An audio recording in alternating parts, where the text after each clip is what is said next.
Welcome to Savepoint, a show where we talk about video game news and topics suggested by you in the YouTube comments and on Twitter using hashtag Savepoint. My name is Ryan Shepard. I'm Nick Rubio. And, you know, we're going to do that exact thing where we take topics out of this bowl and then we try to answer them in a satisfactory manner. Nick, you want to start? Is there a subpar manner to answering these questions? I guess. Is that the exact thing right there? Okay. All right, 30 Chompy with an I, not a Y, not to be confused with 30 Chompy with a Y. I'm sure it's a handle. I think that's out there. I'm sure. At Underinspired, the roles women play in video games, the new age of unfinished games. Daisy, I guess it's two questions. This is two major topics too. Two questions. As for the first one, are there unfinished games with important women in them? I can't think of any. There needs to be where are the unfinished games with women in them as their main supporting it? Yeah, and is that why they're unfinished games? No, but I think at least to some degree, women are starting to play more diverse roles in games. Finally, not just a princess who has to get stolen by a rock monster and she's not in this castle. Right, and it's not just like, yeah, you're not just the one getting saved, that women are actually being the main focus of games. And even so, like in the past, like, okay, Tomb Raider, Lara Croft has been a main character, but now she's less of a sex idol. Like that was the thing before. That's what made her sellable in the past. Was, yeah, she's the protagonist, but guys, look, she's got really big knockers. I mean, you know, maybe they'll go for those that. Those khaki short shorts. Yeah, like where do you even buy shorts that small? I'm sure they're 21 forever. You know, so right? So we have the redesign of Lara Croft, and she's much more reasonable. Realistic. Yeah, exactly. A human being with emotions and who feels and has depth and is terrified by what she's going through. Yeah, exactly. And she's not there to be gawked at. Like, I can't think of any point where I'm like, wow, that's a screenshot of Lara Croft where she just looks like... Have you seen those 40K screenshots? Or 40K 40K 40K screenshots. There are so many pixels, your eyes literally bleed. I'm imagining it's horrible because you can see like her pore, like inside of her pores, like oh. Like you can see her soul if you look hard enough. You don't want to see that. God, 40K. Like earlier today, I saw a picture of somebody's monitor that was like so stupidly wide that like in the widest setting, it still had these big black bars on either side of their game. What's that for? Like, oh, I only like to play games where I have like 180 degree full range of view. Like a hammerhead. I couldn't afford the Oculus Rift Dead kit. Is that the view range of a hammerhead shark, or is theirs even farther than 180? I have no idea. This is something we're gonna have to Google and put in the comments below. Tell us. Yeah, tell us, guys. You know what? You tell us, Shark Fact aficionados. Wasn't it just Shark Week? It was. Didn't it just happen? What's the view range of a shark? But okay, so we're getting off topic. Unfinished games. Okay, we've talked about this before. We've had a conversation about this before, and it is definitely getting, I want to say not worse, but more prevalent. Where game developers are finding it more acceptable to put their games out early release. Which to some extent it's okay if you're an indie developer and you're a smaller studio.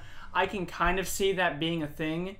But other than that, like AAA studios, shouldn't happen. Right. If you're a big studio with more than 1,000 people working on a game, Sim's looking at you. You shouldn't put your game out if it ain't fucking finished. Right, and I mean, and it's a valuable tool for indie studios because one, it gives them an opportunity to have basically a giant range of testers for their game who they probably couldn't afford otherwise, and it gives them this like really valuable feedback on building and putting a better game together. I mean, for the actual gamers, it gives them a game, rather than just nothing at all.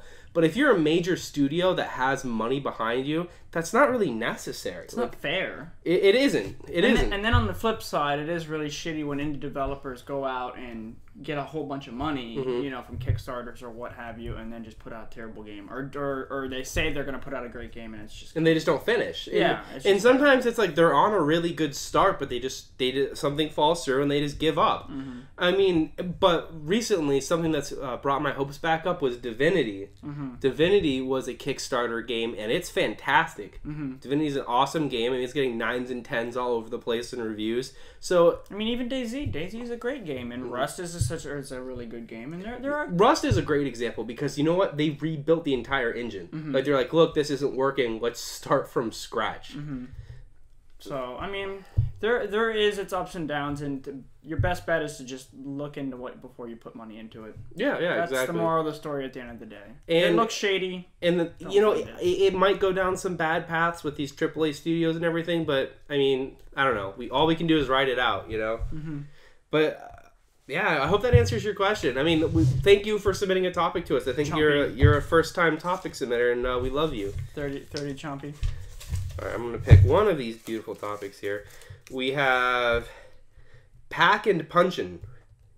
This one's from YouTube, and this is also a first time question submitter. They say, I would like to know more about Witcher 3, and I know you guys can do that for me. So apparently they know that we have some love for Witcher. Yes. Well, aside from the fact that everybody can tell that it's beautiful. Yeah. I mean, gorgeous looking game. Like, CD Projekt Red has probably become one of my favorite publishing studios from the start of when they put out their first Witcher, and you know, after I didn't know about The Witcher until after the games came out because it was a Polish novel, and how the fuck would I know? You know, it didn't happen that way. But other than that, like, there hasn't been too much said. They've only really showed very, very. I think the most they should ever show was the 15-minute gameplay they showed at Gamescom. And you really couldn't get too much of a feel for like what the actual dynamics of the game were, but you can expect that it's going to have the same fighting mechanics as the second one. If you haven't played The Witcher or Witcher 2, it is a difficult game. It is a difficult game. The sword fighting is very true to home, I should say. Like, it's very realistic in the fact that, like, if you've got 4 or 5 guys around you, it's fucking difficult to kill them all. They will beat the shit out of you if you. But it's also really rewarding because of that. Like, when you actually understand the mechanics of the game and you know how to like combine your sword fighting with the magic abilities and the traps and stuff and everything. Don't do alchemy. It's rewarding. It's very rewarding when you can figure it out.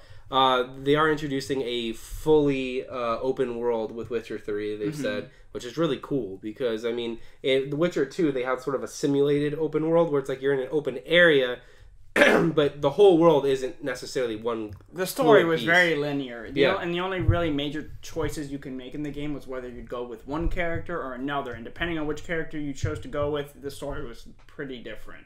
Right. So, I mean, other than that, like, the whole open world, I know they're really improving their horseback combat, which was... That's pretty cool. Yeah, which I don't remember if it was a thing in Witcher 2. It's been so long since I've played through it, but I don't remember being too much horseback combat. But yeah, they're going to have some of that in there. So that's going to be pretty cool. Yeah, I'm actually really excited for it. Anything else? Was he asking anything else about it? More Witcher 3? No, I mean, that's pretty much as much as we know so far, I think. Let's hope there's more dragons. More dragons, more value. That was probably one of the best boss fights ever. That last dragon. But I don't know. I'm very confident that they'll deliver. You want to read off our last one here? Oh, look at who it is. Jason O'Malley. Jason O'Malley. Super fan at Jason O'Malley 6291981 at Underinspired. What are your thoughts on remakes collections for new gen consoles? I'm okay with it because I mean, it is a market strategy where you can say, well, we're just going to remake the game. Okay, hold on, let me back up. It's only good if they add value to it. Yes. Where if it's poorly done, it's not good. But like if it's like in next gen graphics, like the Halo 1 and Halo 2 to an Xbox One, that is value right there. With all the maps, and that's the decent content. thing to do, is to at least add something to it. Because look, the fact of the matter is we're not getting backwards compatibility. It's not going to happen. You're not going to get to play your Xbox 360 or Xbox games on an Xbox One. And the same thing's going with PlayStation. Besides the PlayStation Now service, I mean, they do have that going. But you still have to buy the game. Right. You still have to pay again. You know, you're not getting this stuff just for free. So at least if they do a remake or at least a remastering where they can give you the game and add some extra value onto it and sort of almost build upon an experience that you had 10 years ago, that's pretty cool. Yeah, and another big thing that, like, a lot of the times I kind of wish they would remake other games HD, like Conquer. That didn't happen. We just got Project Spark, which I haven't heard anything about. Have you? Yeah, I haven't heard any updates on that since E3. Yeah. Anyway, but like I kind of wish to see other games get remade other than like really big games. I mean, I know it's kind of hard because you have to pay people to do this, so you have to get stuff back. And another thing is that a good thing about these remakes is that some of them come at a cheaper value. Like I know this isn't Redux. They're making Redux, Metro Redux. It's coming out soon. I think it's cheaper than if you were to buy it. You know, the two games, right? You know, like so like your stuff like that's really cool. Yeah, because a lot of people, Metro's not a huge series, but I mean, a lot of people have heard about it, so it's like they'll see that and like, oh, I want to pick that up, and that'll be their first experience with it, and that's pretty cool, you know? Yeah. I mean, now, even then, Metro was a beautiful game.